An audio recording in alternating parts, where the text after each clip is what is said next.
The Galactic Academy of Combat Sciences had seen 10,000 species walk through its reinforced gates.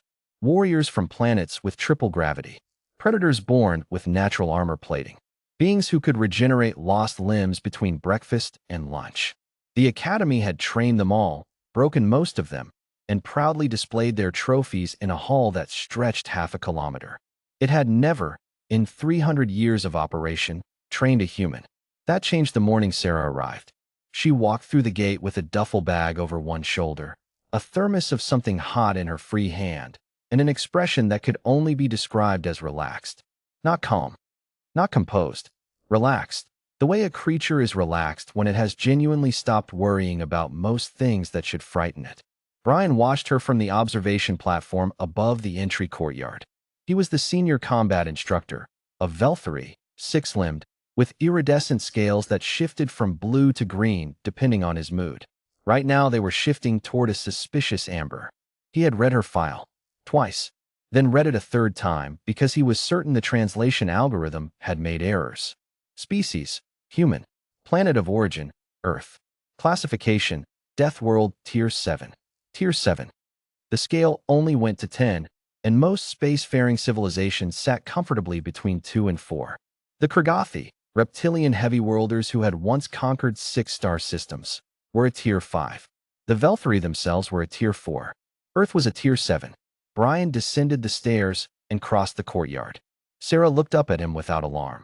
She took a sip from her thermos. "You are the human," Brian said. It was not a question. "Sarah," she offered, extending her free hand. He did not take it. He had read about human handshakes.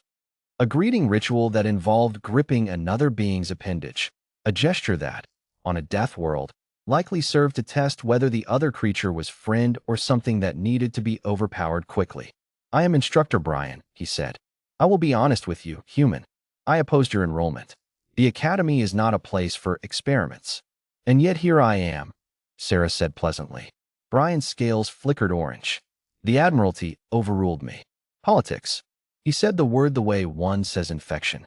"But understand this. I run this program. What happens inside these walls is my authority. And I have ended the training of beings twice your size and 10 times your strength. Do not make the mistake of believing your species classification entitles you to special treatment. I will wash you out before the first moon cycle ends." Sarah looked at him for a long moment. Then she smiled. It was the kind of smile that didn't quite reach threatening, but it definitely passed through interesting on the way to wherever it was going. "Sure," she said. "Where do I bunk?"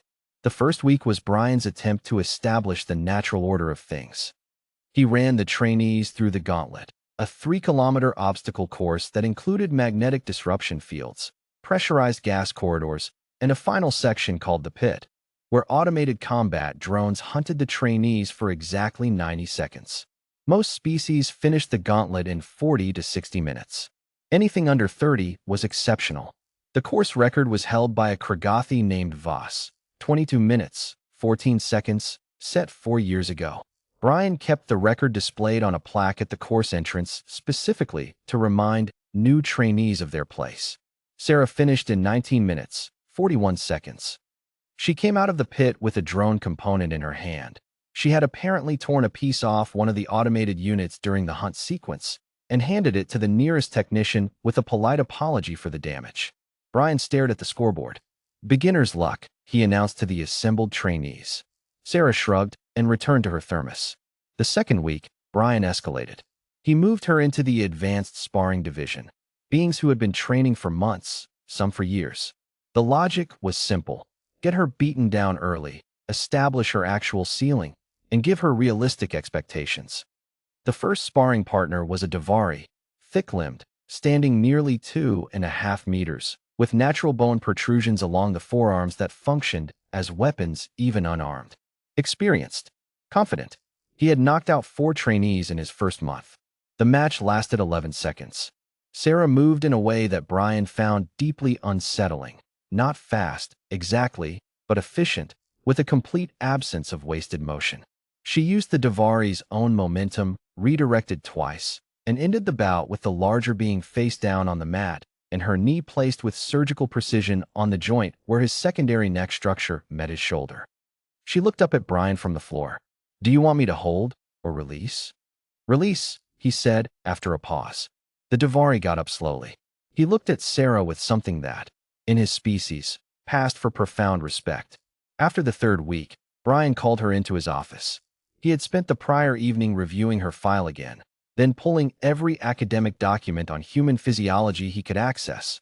Pain tolerance, adrenaline response, the bizarre, almost irrational human trait called spite, documented in xenobehavioral studies as a genuine survival mechanism, wherein humans would endure greater suffering simply to prove a point.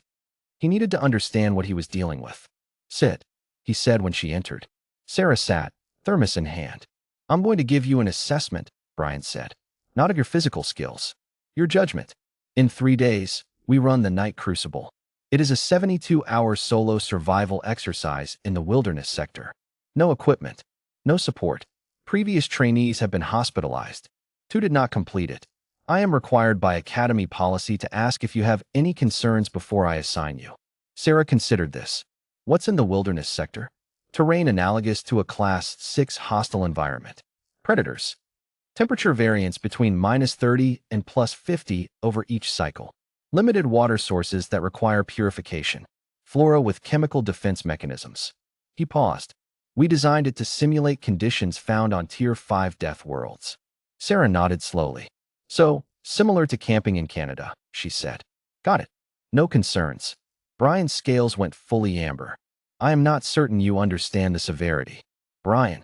She said his name quietly, and something in the tone of it made him stop. I grew up on a Tier 7 world. I went camping there. Voluntarily. For fun. She set her thermos on his desk. I've been trying to be polite since I got here, because I know this matters to you. The hierarchy, the records, the proving of things. And I respect that. I do. But I need you to understand something. She leaned forward slightly. The thing you've been threatening to wash me out with? The gauntlet, the sparring, the crucible. She met his eyes, and there was something in her gaze that was ancient and unhurried. Those are the kinds of things my species did on a Tuesday to survive long enough to develop agriculture. We didn't escape our death world. We domesticated it. We took the apex predators and made them sleep at the foot of our beds. The office was very quiet. So before you threaten me again, Sarah said, and now she was smiling. That same smile from the first day, fully arrived at its destination. I think you should meet my beast. And my beast is 10,000 years of climbing to the top of the food chain on the most hostile rock in this sector of the galaxy.